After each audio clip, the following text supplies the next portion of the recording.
All right, so today I'm gonna show you how to make a pan-seared salmon that sits over some oven-roasted zucchini and a roasted corn coconut chowder. This is a great dish because it incorporates a variety of techniques. It'll show you how to make the fundamentals of making a chowder, the basics of searing a nice fish, basting it, getting all that flavor in there, and then also how to make a beautiful garnish to go with it all. And then we're gonna finish it off by showing some elevated plating techniques that you can incorporate into every dish that you make. So let's get started. All right, so we're gonna start with our roasted corn. That's gonna go inside the oven. It's gonna get roasted and we're gonna season it up. But first we gotta shuck it. Just pull it from the top, pull it down like that, and just kind of peel it towards you. And then just go like this to get these little frillies off. Snap it at the end, and it's shucked. All right, so a lot of the flavor in this dish comes from the actual roasted corn itself, so it's important that it's well seasoned and well roasted. So what we're gonna do here is we're gonna get some seasoning going. Start off with some olive oil, just get that drizzled on top of each of the corn here. So what I like to do is get my hands in there, not be afraid, just kind of rub it all around each corn. Once it's rubbed all the way around with oil, what we're gonna do is we're gonna get our salt and generously, very generous, all over. What the salt does is it does two things. Not only does it flavor it, but salt also draws out moisture. And in roasting, that's crucial. So now I'm adding a pinch of cayenne all over here. All right, and then we're gonna add some pepper in there.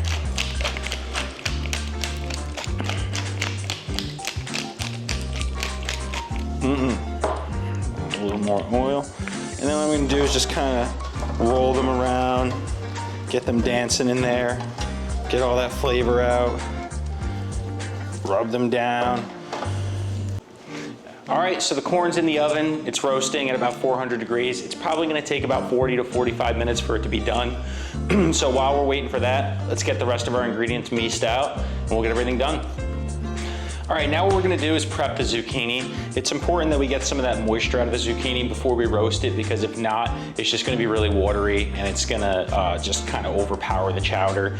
So what we're gonna do is first we're gonna process these and we're gonna get them onto a lined baking sheet that is lined with paper towel. Start by cutting off the end and the other end. So what I'm gonna do, I'm gonna cut these in half. I got these two 2-inch segments. I'm gonna actually take that and cut that in half. And then I'm gonna actually cut that in half. I'm saving the skin because that's where all the nutrients are, and I'm also making these a lot thicker because when you roast these are gonna shrink down. All right? Now that all the zucchini is processed down, what I'm going to do is actually salt this pretty liberally. You want a decent amount of salt on here because that's what's gonna actually draw the moisture out of the zucchini and prepare it to be roasted.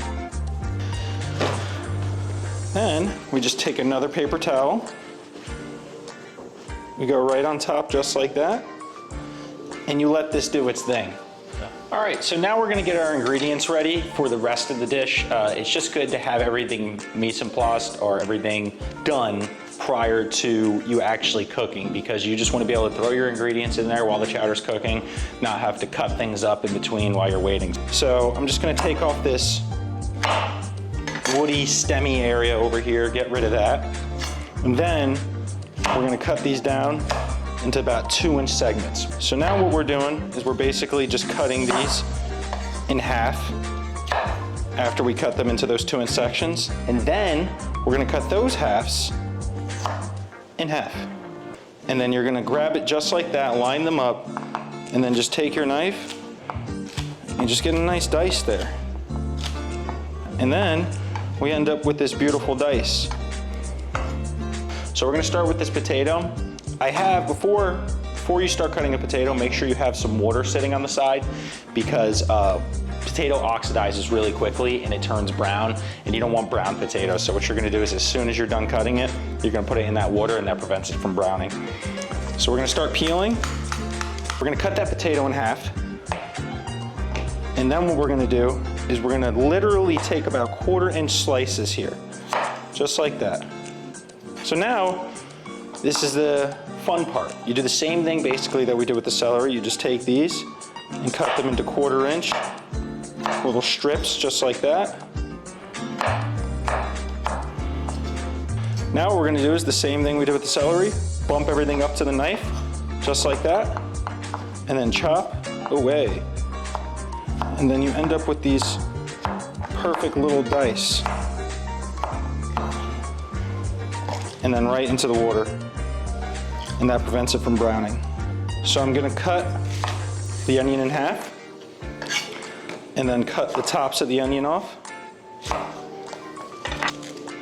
Now you just peel that first layer. So now what you're gonna do is you take the onion and you just make downward slices. I like to angle towards the core as I cut, just to get a more consistent cut. And then you just kind of switch it up this way. I'm just going nice and slow here so you could see. And then I just kind of fanned the onion out. So now you take your knife and you go through this way, and then you go through one more time, a little bit lower. Okay, now anything that kind of comes off, I get rid of, those little extra pieces. And then you just take your knife and you chop downward, and you end up with this perfect little dice. And last, well, second to last, we have the garlic. Super simple, 1 little clove is all we're adding in. Look for this rooty end. You can just use your knife and just cut off that little piece. And then here, I just start by cutting nice little slices out of the garlic, just like that. And once you have it sliced down like that, you can just kind of turn the garlic a little bit and then come back through. And then you just kind of keep your pile together right here. And then you just start to kind of just mince through it. And then the last thing I just kind of want to get done, not a big deal, but I'm going to get this thyme processed. We're just going to kind of peel them like that. You just grab it from the top and just squeeze downward. What you're going to do is you take your knife with all this little bit of thyme here, just kind of run through it.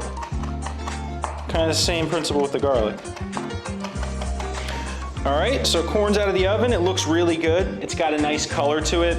We don't want too much color because we're gonna make the color of the chowder off if we do that. Everything looks good. What we're gonna do now is we're gonna actually take the corn and we're gonna slice all the kernels off, and then we're gonna use it in here with a small puree that's gonna actually fortify the chowder itself.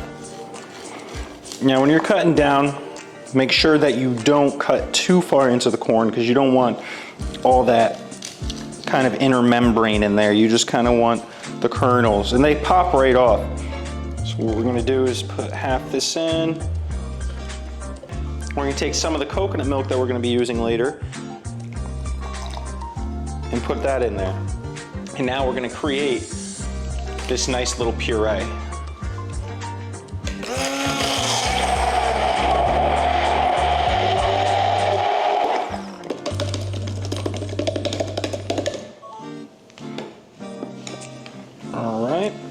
And now we have our puree here, we have our kernels, and we're ready to make some chowder. All right, so first we're gonna start by throwing in about 2 ounces of coconut oil. That's gonna start by getting our onions and our celery and our garlic sweated down, and then we're gonna add our flour into that once that's sweated out. So I'm gonna go ahead and start getting this in. You hear that nice sizzle? That's perfect. Give that a little stir around. All right, now that this is sweating down, I can kind of see that no color's coming out, but I can kind of see they're starting to get tender. I'm gonna add my garlic in, just a quick swipe. So I got some flour here, and what I'm gonna do is I'm actually gonna take just about 1 ounce of this, maybe a little bit more than that right there, and put that right in there. All right, into that oil, and then you see what starts to happen there? That is gonna thicken that liquid up. So we have a nice hearty chowder. Look at that right there. We're gonna take our vegetable stock and we're just gonna go right in with that. Now at this point, what I like to do is I like to let this kind of just simmer for a second, get back up to temp. before I put in the coconut milk. All right, so this is starting to get some body to it. It's getting thick, and that's exactly what we want. So now that that's heated up, I'm actually gonna add in the coconut milk.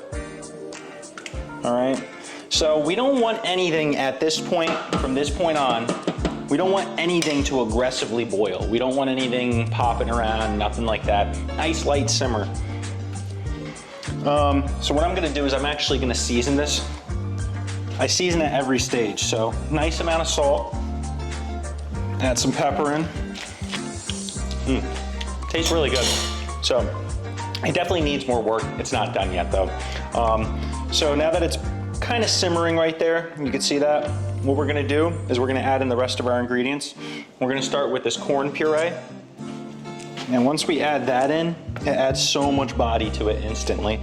And you get that beautiful yellow color. That's gorgeous. So I strained off these potatoes, and these are gonna go right into this chowder. We're also gonna add in our corn. We're gonna have to let this go for about 10 minutes so that the potatoes can cook through, all the flavors can start to marry together, and then we're gonna do our final layer of seasoning where we're gonna add in our thyme, a little bit of Worcestershire, and some salt and pepper, just to finish it off, and taste and taste and taste as you go, because you never know if it needs more salt, if it needs more pepper, unless you taste it. Now what we're gonna do is we're gonna get our zucchini going here. As you can see, paper towels have absorbed a lot of liquid from this. So I'm gonna take this first layer off. You see it's just really wet. And you can even see on the zucchini itself, there's a lot of liquid. And I'm just gonna pat all that dry, get all that excess off. So I'm gonna oil the bottom of this pan first. And then I'm gonna take these and put them skin side down.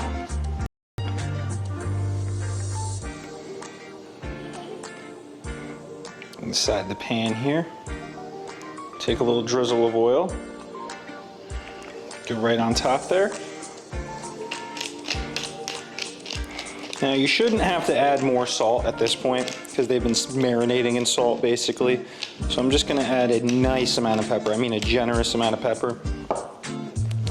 And then a nice amount of cayenne. But just like this, I'm gonna put this in the oven. Make sure each of these has a little bit of oil on them because you wanna get that roast on there. Right in the oven at 400 degrees. And just keep an eye on them. They should probably only take about 15 to 20 minutes. All right, so we're gonna get our salmon prepped up. We're almost ready to go inside the pan.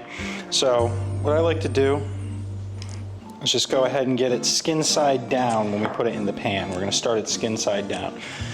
Just take your knife and put a little slit in there, inside that skin. And what that does is it prevents it while it's cooking from shrinking and shriveling and doing all that weird stuff. You just need a light score. You don't need to go really deep. We're going to season.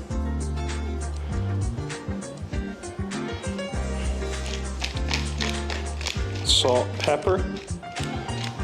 And that's gonna go in the pan skin side down to start. And then we're gonna flip it, and then we're gonna baste it. All right, so now potatoes are nice and tender. So we're gonna finish by seasoning this. So we're gonna go in with that thyme that we prepped earlier. Just gonna sprinkle that all in there.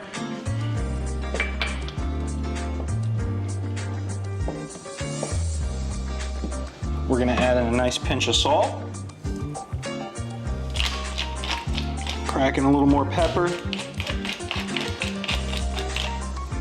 And then a little bit of Worcestershire. Stir that all in.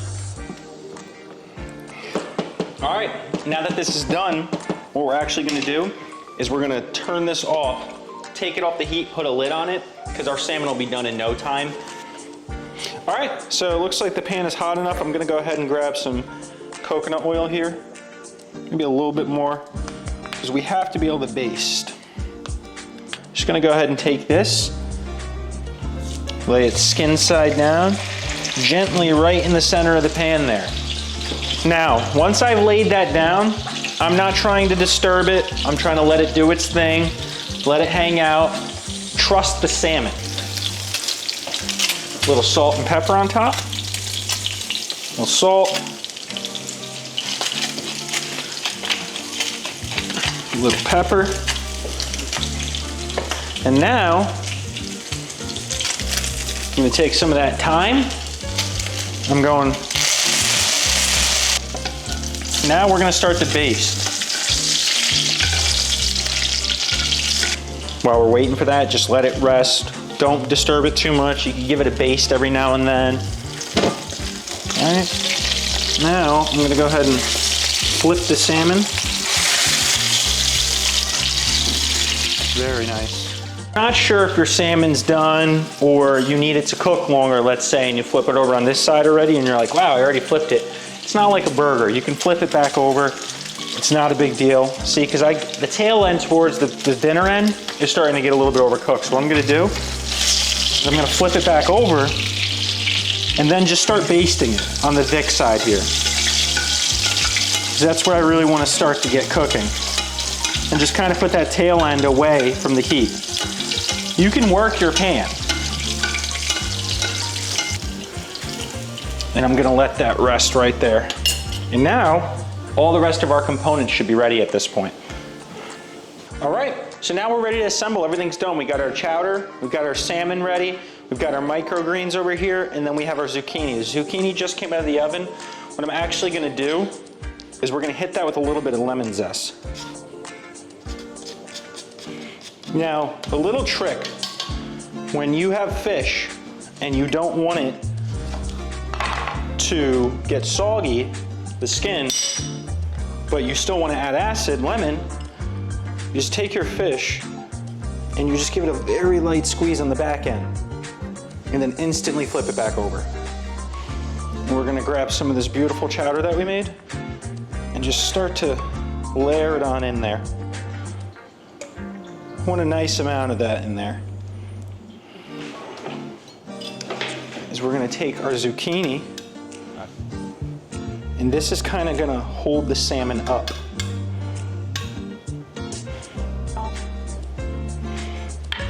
Now, we're gonna take our salmon, lay that right on top there. We're gonna take our microgreens, just hit it with a tiny bit of oil, tiny bit.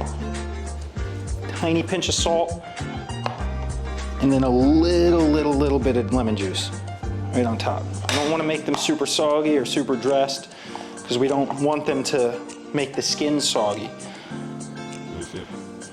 And just kinda put them right on top there. Don't worry if some of them fall off, it kind of looks pretty, a little bit rustic. And there you have it. All right, this is a pan-seared salmon over roasted zucchini with a corn and coconut chowder. First, I'm gonna start with this chowder, see how that tastes. See, as it sits there, the chowder just develops so much flavor. It gets deeper. That thyme comes through. Initially, when you put the thyme in, it seems overpowering, but it mellows out and it kind of marries into everything. Try a little bit of that zucchini.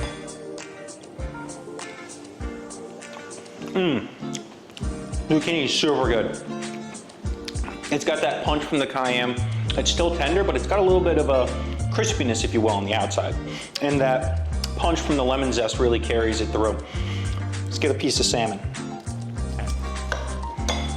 I'm gonna start with this crispy tail end here. Very nice.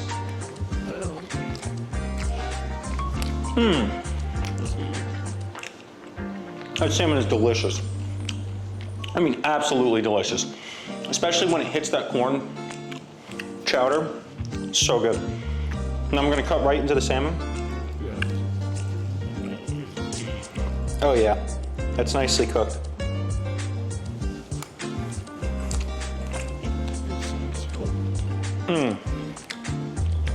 Absolutely delicious. Everything comes together perfectly at the end. The flavor of the thyme, the cayenne, the punch from the lemon zest, the salmon itself, absolutely delicious. Very forgiving dish. easy to make. Can't wait to see you make it.